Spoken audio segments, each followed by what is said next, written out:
Hello guys, আজকে আপনাদের সাথে শেয়ার করতেছি দুধ চিতই পিঠার রেসিপি। আমি একটা বোলের মধ্যে 4 কাপ চালের গুঁড়ো, 1 কাপ ময়দা,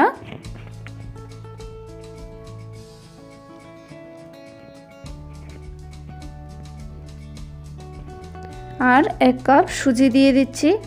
সুজি দিলে পিঠাটা একটু নরম তুলতুলে হয়, খেতেও ভালো লাগে।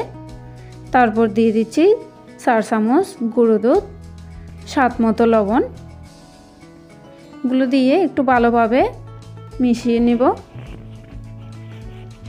তারপর 1 চামচ বেকিং পাউডার দিয়ে দিলাম। আমি কুসুম গরম পানি অ্যাড করতেছি। 2 কাপ গরম পানি দিয়ে আমি ডোটা রেডি করে নিচ্ছি। অল্প অল্প করে পানিটা অ্যাড করতেছি। মোট 6 কাপ গুঁড়োর মধ্যে 6 কাপ পানি দিয়ে আমি ডোটা রেডি করে নিয়েছি।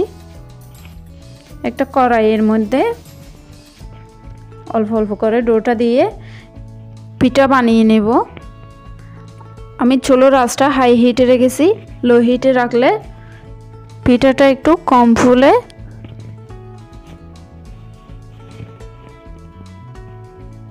আমি আরও একটা পিঠা বানিয়ে দেখিয়ে দিচ্ছি। পাশে একটু জল দিছি যাতে পিঠাটা নিচের দিকে লেগে না যায়। দেখতে পাচ্ছেন আমার পিঠাটা কত সুন্দর স্মুথলি হয়ে গেছে।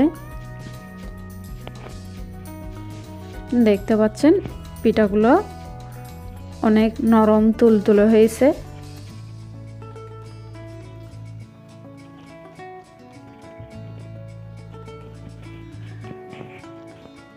আমি একটা কড়াইয়ের মধ্যে কিছু কালো তিল ভেজে নিচ্ছি। কালো তিল দিলে পিঠাটা একটু সুগন্ধি হয়, খেতেও ভালো লাগে। আমি হাফ কেজি গরুর দুধের মধ্যে কালো তিলটা দিয়ে একটু ভালোভাবে জাল করে নিব। দিয়ে দিছি স্বাদ মতো চিনি। আপনারা চাইলে গুড় দিতে পারেন। আমার গুড়টা ভালো লাগে না, জন্য চিনি দিছি।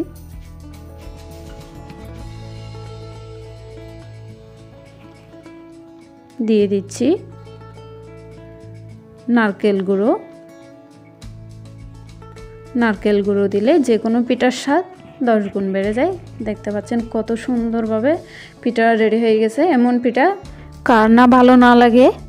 তো আমার ভিডিওটি কেমন লেগেছে কমেন্ট করে জানাবেন, আর পেজটি ফলো দিয়ে আমাদের পাশে থাকবেন। ধন্যবাদ। টাটা।